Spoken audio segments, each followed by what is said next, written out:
Reasonable Measures podcast, episode number 7. We're back, Chris. Good to see you. Fantastic, Tim. Good to be here. Good morning. You know, uh, I was thinking, man, we got to take another step in professionalism here. We need a jingle. So need to jump onto like Upwork or Fiverr and find a jingle maker and come up with something snappy that's got a trade secret essence to it. Yeah, You know, where's our animated intro? Let's do it right. Exactly. All right. So today we are talking about China, Chengdu versus Wei, which was a big deal about a month ago. This decision came down, and it was a big deal because it is now the largest trade secret misappropriation judgment in China at to the tune of 640 million RMB, which is about 88 million US dollars. Big deal. And put that in a little bit of historical perspective. When we were just getting going, a few years ago, there was a case in 2021 that dealt with synthetic vanilla. So it was a chemicals, food ingredient manufacturing case. And that was a 25 million US case. And that was a big, big deal. That was, again, it was a purely domestic case, right? So two Chinese companies. And then fast forward to 2024, not too long ago, there was another chemicals case, which, just surpassed that a little bit. So it was about 28 million US. And now you've got 88 million decision. And so, boy, things are changing, huh? Yeah, it's amazing. I mean, this is 4 times the previous record holder. So Yeah. it's not just an incremental movement. It's like a massive jump in the amount of damages. And like you said, this is purely domestic. So this is a Chinese company versus Chinese company. There's no international, multinational in the mix here. It's totally domestic. And Yep. I mean, for me, it's really encouraging that the Chinese legal system is recognizing trade secrets as super valuable, and they're helping out companies that are losing their trade secrets to misappropriation. So this is awesome. Yeah. And so the fact pattern of this case, and I'll let you dive into some of the details here, but it reminds me of a handful of cases we've seen over the past few years in the U.S. where you get this sort of wholesale movement of people. So in this case, it was it 40 people moved? Yeah, that's right. Yeah, an entire team. So guess what might happen? Yeah. Maybe take us through it, please. Yeah, sure. So, an entire team moved from one Chinese electric vehicle company to another one as a whole group. So this wasn't, one person or two people just changing jobs, for a promotion or something. This was a wholesale team moving over. Yep.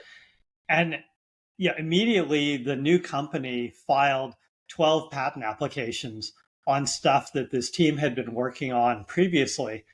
And you and I get asked often, like, how do you know, or how do you get evidence that your trade secrets were stolen? Because trade secrets, are not very visible by definition. But if you wait 18 months later, guess what happens to those patent applications? They publish. So keeping an eye on competitors' patent activity is actually a good way, or a way to watch for your loss of trade secrets. Yeah. Well, and especially a competitor that has recently hired your 40 entire engineering team. Exactly. The court also said that the new company released products too quickly, like faster than it should have taken normally. Yeah. And we've seen that in some medical cases in the US where the same kind of pattern happened. And one of the factors the court considered was, how quickly the new company released a product. And the idea is the only way you could have released a product so quickly is by taking trade secrets. So it's that one's a little bit indirect evidence, but it's considered by the court in China just like in the US. So the bulk of the secret information is effectively now in the public domain, right? It's published in a patent. Yeah. Correct. Yep. So one of the things that the review suggested was the courts deem these patents now invalid, right? So that makes Well, sense. well, I mean, that's one way. The other way is to transfer the patents back to the first company. And yeah, there's actually, it wasn't a damage, but it was sort of a threat in the case saying if the second company abandons or otherwise, lets these patents go, there's significant penalty for that as well. So the court recognized that these patents have published, so the ship has sailed to a degree. Yeah. But they also said, the best thing we can do for the first company is transfer the patents to them and keep the 12 patents alive. Oh, that's interesting. Okay. It's probably still not as good. I mean, ideally, they would have kept it a trade secret. But again, after 18 months pending, those patents published no matter what. So, yeah, it's kind of a clever attempt to preserve some value for the original trade secret holder. So that it's a clever idea of how to, at least minimize the damage to the trade secret owner.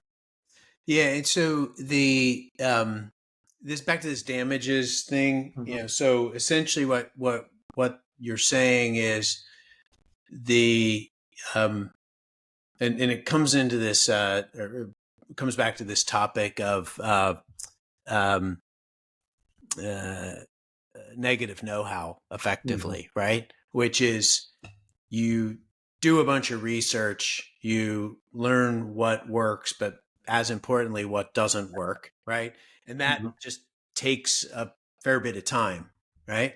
And so by, well, number one, stealing the information of what works, you're also sort of knowing, inherently not what to do, right? Like, don't do this because you'll go waste your time.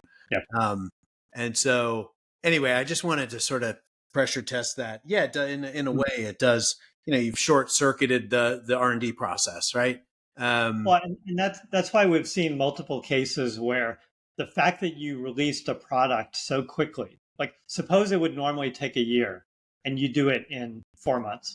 Yeah. The only way you saved 8 months is by avoiding all the failure and optimizing that would normally take 8 months. Yeah. So instead of 12, you're down to 4. Like commercially and financially, that's a huge advantage. If you can do 12 months of work in 4 months by avoiding the negative know-how.